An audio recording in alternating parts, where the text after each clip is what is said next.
డీఏసీలో జరిగిన అక్రమాల మీద వైసీపీ పార్టీ రోజు రోజుకి జోష్ పెంచింది. నిన్న 2 రోజుల క్రితం వైసీపీకి సంబంధించినటువంటి విద్యార్థి యువజన విభాగం ఆందోళన చేస్తే ఇవాళ నియోజకవర్గ ఇన్ఛార్జీలు పెద్ద ఎత్తున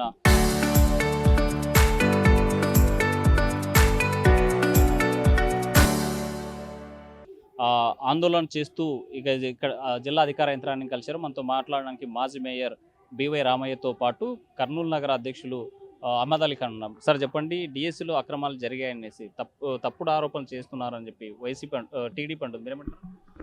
ఆధారాలన్నీ బట్టబయలు చేసినా ఇంకా తప్పించుకోవడానికి చూస్తున్నారు. లోకేష్ గారు ఈ విషయంలో తప్పించుకునే క్వశ్చన్ లేనే లేదు. ఖచ్చితంగా ఆయన రాజీనామా చేసి తీరాల్సిందే. దీంట్లో వాళ్ళు తప్పిదాలు చేసినారు. ఎప్పుడు గ్రౌండ్ మోకం చూడని వాళ్ళు కూడా దొంగ సర్టిఫికెట్లు ఇచ్చుకొని డబ్బులు కలెక్షన్ చేసుకొని తినేటువంటి పరిస్థితి ఉంది. కాబట్టి ఈ విషయంలో అక్కడ సెంట్రల్లో జెన్జీ వల్ల ఏ రకంగా అయితే ఉద్యమం అయిందో ఇక్కడ కూడా అదే స్టార్ట్ అయింది. ఇవాళ మేమేదో పార్టీ పరంగా మాకు లైన్ ఇచ్చినందుకు మేము కానీ, లేకపోతే విద్యార్థులందరూ కూడా అంటే సెంట్రల్లో ఉద్యమాన్ని లీడ్ చేసింది జెన్జీ యూత్. మీరు జెన్జీలో భాగం అనుకుంటున్నారా? ఖచ్చితంగా మేము అనటము, ఎవరికి ఏ సమస్య వచ్చినా వైసీపీ పార్టీ అండగా ఉంటుంది. తప్పిదాలను బట్టబయలు చేసిన వాళ్ళు తప్పిదాలు చేసినారు. సర్టిఫికెట్లు అమ్ముకున్నారు, ఉద్యోగాలను అమ్ముకున్నారు, అన్నీ జరగాల్సినటువంటి జరిగినాయి. ఏ తప్పు చేయలేదన్నప్పుడు సిబిఐ ఎంక్వైరీ చేయడానికి మీకు వచ్చిన ఇబ్బంది ఏంది? లోపం లేదు అన్నప్పుడు అడగటంలో మీరే సిబిఐ ఎంక్వైరీకి అడగటం వల్ల ఇబ్బంది ఏముంది? ఖచ్చితంగా మీరు తప్పిదాలు చేసినారు కాబట్టి ఎస్కేప్ కావడానికి ప్రయత్నం చేస్తున్నారు. దీంట్లో తప్పించుకోలేరు.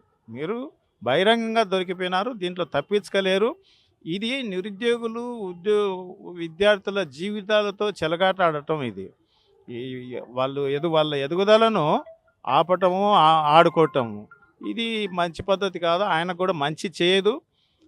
కాబట్టి ఈ విషయంలో ఎటువంటి పరిస్థితుల్లో ఆయన రాజీనామా చేసేంత వరకు కూడా మరొక జెన్జీ కాకుండా చర్య తీసుకోండి వెంటనే అనే మాటని డిమాండ్ చేస్తున్నాం. అంటే ఆల్రెడీ సవాల్ విసురుతున్నారు కదా, పబ్లిక్ చర్చకు రండి అని చెప్పి. జగన్ పారిపోతున్నాడు అనేసి మంత్రి లోకేష్ అంటున్నాడు కదా.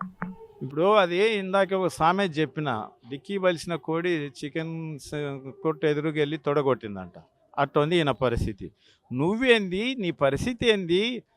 నువ్వు ఇప్పుడు ఒకవేళ మంత్రి అయిండొచ్చు. మీ నాయనను అడ్డం పెట్టుకొని నువ్వు దొడ్డదారులు వచ్చినావు, అదే పరిస్థితి కొనసాగిస్తున్నావు. జగన్మోహన్ రెడ్డి గారిని చర్చకు రామనేంత సీను నీకు లేదు, అక్కర్లే, మేము వస్తాం. నిన్న కర్నూలు వచ్చినావు, అంతకుముందు కూడా చెప్పినాం మేము చర్చకు సిద్ధము ఎక్కడ పెట్టినా కానీ. మేము కూడా కాదు, ఒకవేళ మా ఎక్స్ మినిస్టర్లే వస్తారు చర్చకు, మీరు పార్టిసిపేట్ కాండి, తప్పు లేదన్నప్పుడు ఎవరితో అయితే ఉంది. మీరు జగన్మోహన్ రెడ్డి గారిని పిలిచి అడిగేటువంటి స్థాయి లేదు. మా పేరు నాన్నగారు చెప్పినారు, జగన్మోహన్ రెడ్డి గారు రావాలంటే చంద్రబాబు నాయుడు రమ్మని చెప్పండి. అది వాళ్ళదే, ఎక్స్ సీఎం ఆయన సీఎం డైరెక్ట్ వాళ్ళు పార్టిసిపేట్ అవుతారు, మాట్లాడతారు, ఎవరు తప్పు లేనిది అనేది బయట పెడతారు. నువ్వు జగన్మోహన్ రెడ్డి గారు వస్తే అంతకుముందు ఇట్లాగే పిలిచినాడు. ఆ కరకట్టకు నుంచి 200 మీటర్ల దూరంలో ఉంది, నేను రెడీగా అంటే మా వాళ్ళందరూ పోయినారు కదా, పోతే ఆయన లేకుండా వెళ్ళిపోయినాడు. అట్లా ఉంటుంది లోకేష్ గారి పరిస్థితి. కాబట్టి అది కాదు, మీరు ఖచ్చితంగా మీ తప్పును ఒప్పుకోండి, మీరు తప్పుకోండి మంత్రి పదవి నుంచి అని డిమాండ్ చేస్తున్నాం. అసలు ఫైనల్ మీరు చెప్పండి, అసలు తప్పే జరగలేదనేసి కూటమి అంటుంది, తప్పు జరిగిందనేసి వైసీపీ అంటుంది. అసలు కేవలం రాజకీయం కోసమేనా మీరంటే? లేనప్పుడు సిబిఐ ఎంక్వైరీ చేయడంలో తప్పేమి? ఆయనకి అంత భయం ఎందుకు?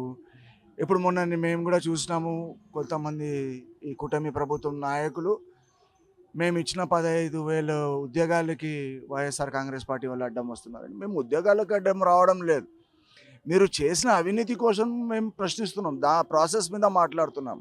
అంటే దాంట్లో ఎంతమందిని డిస్క్వాలిఫై చేస్తున్నారు, క్వాలిఫై అయిన వాళ్ళకి ఒక జనరేషన్ అంతా డ్యామేజ్ చేసేస్తున్నారు. మీరు దాన్ని మేము ప్రశ్నిస్తున్నాము. వాళ్ళు అసలు మేము చేయలేదు అంటే మీరు సిబిఐ ఎంక్వైరీ పెట్టుకోనికి ఏమి ఇబ్బంది? సో మా ఎంక్వైరీ ఖచ్చితంగా సిబిఐ ఎంక్వైరీ జరగాల్సిందే. దీనికి రెస్పాన్సిబుల్ నారా లోకేష్ గారు తీసుకొని రాజీనామా చేయాల్సిందని మేము డిమాండ్ చేస్తున్నాం. ఈ కూటమి ప్రభుత్వానికి అయితే ఇంత డిఎస్లో జరిగినటువంటి అక్రమాల మీద మీరు ఏం చెప్పదలుచుకున్నారు? ఈ ప్రభుత్వం వచ్చినప్పటి నుంచి ఈ దోచుకో కార్యక్రమంలోనే ఉన్నారు. వీళ్ళకి తెలుసు మరి ఒకసారి అవకాశం రాదు. ఇంకా ఎంత ఉన్నది ఈ 5 ఏళ్ళు, మరి ఎంత కావాలంత ఈ రిజర్వ్ కూడా ఇప్పుడు ఉన్న ఇప్పుడు ఉన్న కార్యక్రమాలకి కూడా సేవ్ అయిపోవాలా, తిండి కూడా సేవ్ కావాలా, కడుపు నిండాలా. మరి వచ్చే 5 ఏళ్ళు 10 ఏళ్ళు ఇంకా అపోజిషన్లో కూర్చున్నప్పుడు ఆ పని దాన్ని కూడా ఖర్చులు కూడా ఇప్పుడే లాక్కోవాలని, దాని తప్ప ఇంకా ఏం లేదండి వీళ్ళకి. కూటమి ప్రభుత్వం ట్రాన్స్పర్ట్ లేదు, దాచుకో అనే పద్ధతుల్లో ఇవాళ అంతా కూడా చేస్తా ఉంది. అందులో డిఎస్లు జరిగినటువంటి అక్రమాల మీద తప్పనిసరిగా సిబిఐ ఎంక్వైరీ చేయాలని చెప్పేసి డిమాండ్ చేస్తున్న పరిస్థితి. Video Chandrashekar, Hussain RTV, Kurnool.